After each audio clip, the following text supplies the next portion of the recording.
Pemirsa TVmu dimanapun Anda berada, kita kembali ke Healthy Corner. Baik, Pak Ayub, jadi kira-kira dengan jaringan yang sangat luas, potensi yang sangat besar, lalu bagaimana kemudian Pak Ayub mendesain mekanisme koordinasi, lalu kemudian strategi pelatihan apa agar mereka seirama antar jaringan perguruan tinggi dan yang lain tadi itu, sekaligus sistem yang dibangun mau seperti apa Pak Ayub? Ya, gini Mas Budi, memang Muhammadiyah ini besar ya, negara dalam negara.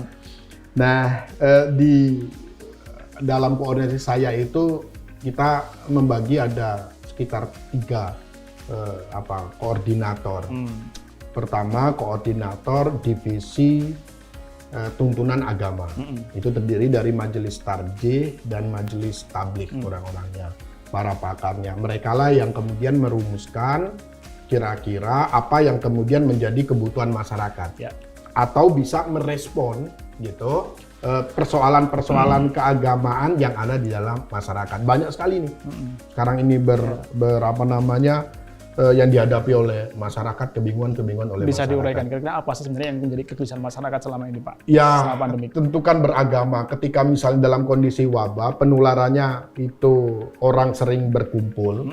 Tentu berkumpulnya itu kan dihindari. Nah, padahal ibadah-ibadah kita itu lebih banyak berjamaah berkumpul. Pengajian Ahad pagi aja di ranting-ranting kan sekarang sudah ditutup semua.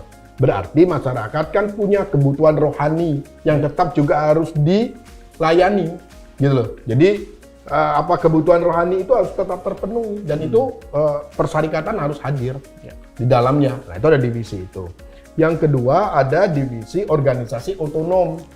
Mereka berembuk, organisasi otonom ini bekerja pada generasi-generasi milenial, pada jaringannya masing-masing. Nasihatul Aisyah bekerja pada jaringannya, Pemuda Muhammadiyah bekerja pada jaringannya, Ikatan Mahasiswa Muhammadiyah bekerja pada jaringannya. Yang ketiga ada berkoordinasi pada pendidikan, perguruan tinggi Muhammadiyah Aisyah dan pendidikan dasar dan menengah, termasuk TK, TK Aba. Itu di dalamnya mereka berembuk merumuskan kira-kira apa yang harus dilakukan oleh lembaga-lembaga pendidikan Muhammadiyah ini, gitu. Nah, yang terakhir adalah penguatan jaringan persyarikatannya sendiri. Terdiri dari teman-teman yang terlibat di lembaga pembinaan cabang dan ranting LPCR, lalu kemudian ada bidang lagi saya lupa. Selain LPCR, MDMC tentu, MDMC sendiri menggerakkan jaringannya sampai ke termasuk MCC bawah. Di seluruh. Iya, termasuk menggerakkan MCC di seluruh provinsi di Indonesia ini. Sudah ada berapa Pak MCC di Indonesia, Pak? Di Indonesia terakhir data 26 dari 34 gitu. Dan kita akan terus ini. Nah, model koordinasinya gimana koordinasinya? Tentu ada yang bisa koordinasi top down ke bawah begitu, tetapi ada dalam bentuk hanya kajian-kajian gitu. Nah, dalam bentuk yang ke bawah gitu, kita setiap 1 minggu sekali begitu kita berkoordinasi dengan MCC di tingkat wilayah. Wilayah yang kemudian tentu by online. Yang ke bawah misalnya dengan daerah terus begitu, dengan harapan dalam 1 minggu itu kita bisa mengukur apa yang sudah dikerjakan oleh wilayah sudah bisa mengukur apa yang dikerjakan oleh daerah bisa mengukur apa yang dilakukan oleh cabang, ranting, dan jamaah. Nah, itu dibawa ke atas 1 minggu dibuat dalam bentuk tabel besar, wilayah ini melakukan apa, kerjanya apa, mensupport rumah sakitnya bagaimana, wilayah ini juga begitu. Memang enggak sederhana ya. Karena besar gitu, tetapi kita berusaha itu. Jadi setiap minggu gitu kita akan conference gitu ke publik apa yang sudah dilakukan oleh Persyarikatan Muhammadiyah setiap Rabu gitu. Oke. Baik, dengan semua potensi yang luar biasa dari MCC, kemudian jaringan cabang ranting termasuk perguruan tinggi, bagaimana kemudian melakukan sinkronisasi kegiatan sehingga tidak ada overlapping di antar daerah, Pak? Ya, pertama pembagian tugas ya. MCC pusat melakukan apa, MCC daerah wilayah melakukan apa, itu pembagian pusat. MCC pusat bagian pada konseptor dan konten. Kemudian yang MCC wilayah itu pada koordinasi dengan daerah-daerah, membagi tugas itu. Ketika ada perguruan tinggi di dalamnya, maka dia kerjasama dengan perguruan tinggi. Apa yang harus dilakukan, pembagian tugas. Jadi pembagian tugasnya 6 tadi rumah sakitnya yang sudah 67 rumah sakit itu di bawah koordinasi MCC pusat, tetapi supportnya itu bisa juga dari MCC di tingkat wilayah dan daerah ya. Dan daerah tentu. Oke, baik. Tapi saya ingin kembali terkait dengan mendinamisasi seluruh proses yang dilakukan teman-teman dari tingkat daerah.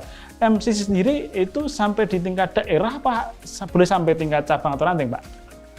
MCC itu sampai tingkat ranting.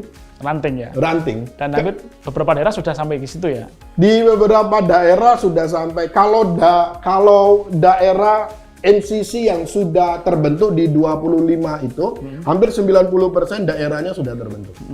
Dan beberapa daerah lain sampai ranting tadi ya. Oh, ada daerah sampai ranting tadi. Targetnya kapan, Pak? Sampai terpenuhi seluruh wilayah yang ada di Indonesia?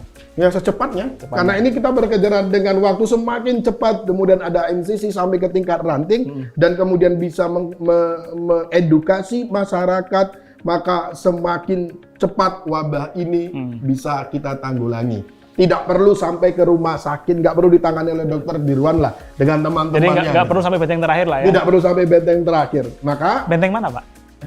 Benteng mana? Benteng rumah sakit itu yang terakhir. Kalau sudah sampai ke situ, itu nanti tugasnya dokter Dirwan dan teman-teman. Tapi menurut saya tugas kita yang ada di luar ini berusaha semaksimal mungkin. Kita informasi sudah banyak lah, tinggal kemudian kita bareng-bareng melalui jaringan persyarikatan ini, kemudian untuk menahan agar wabah ini tidak menyebar ke mana-mana. Baik, Pak Dirwan. Jadi kira-kira tadi yang disampaikan Pak Ayub mengenai inilah kira-kira potensi Muhammadiyah untuk berkontribusi dalam usaha pencegahan. Dalam bahasa lain adalah agar kemudian tidak semuanya akan menumpuk di benteng terakhir. Menurut Dr. Dirwan sendiri, sejauh mana kemudian hal-hal yang telah dilakukan Muhammadiyah, BIS, Ortom maupun AUM ini kemudian berkontribusi untuk mengurai permasalahan yang ada di rumah sakit? Apakah cukup efektif untuk kemudian akan menjembatani permasalahan rujukannya berkurang atau bagaimana? Silakan Pak Dirwan.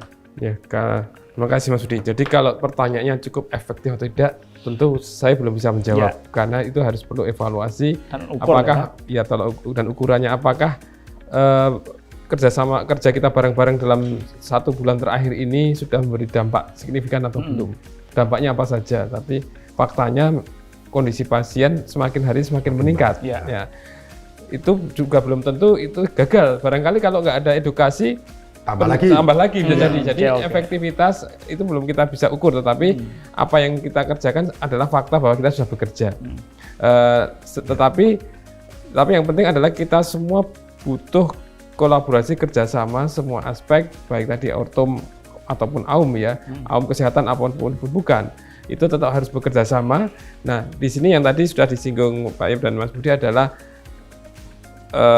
pengaturan, penjadwalan supaya tidak bertempuk dan lain sebagainya. Karena perguruan tinggi dengan segala modal yang dia miliki, entah itu modal sumber daya, modal teknologi, sudah juga aktif untuk melakukan edukasi khususnya online, membuat jadwal pembimbingan tadi psikolog, baik itu yang dilakukan oleh perguruan tinggi ataupun yang langsung tersentral di MCC, memberi kontribusi tenaga ahlinya untuk mengisi materi dan seterusnya.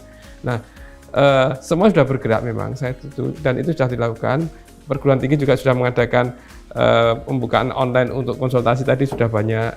Kemudian bahkan sudah menawarkan pelatihan yang paling sedang krusial adalah pelatihan melepas APD, karena di mana APD itu adalah salah satu pertahanan kita secara individu, dan menurut jurnal laporan terakhir itu justru proses pelepasan APD dari tubuh si pengguna itulah yang menjadi salah satu titik masuknya bakteri virus ke dalam dirinya.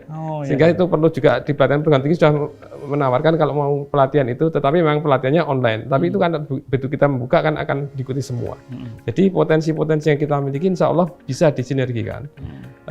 Kuncinya adalah tadi koordinasi dan manajemen yang tertata supaya kita bisa mengoptimalkan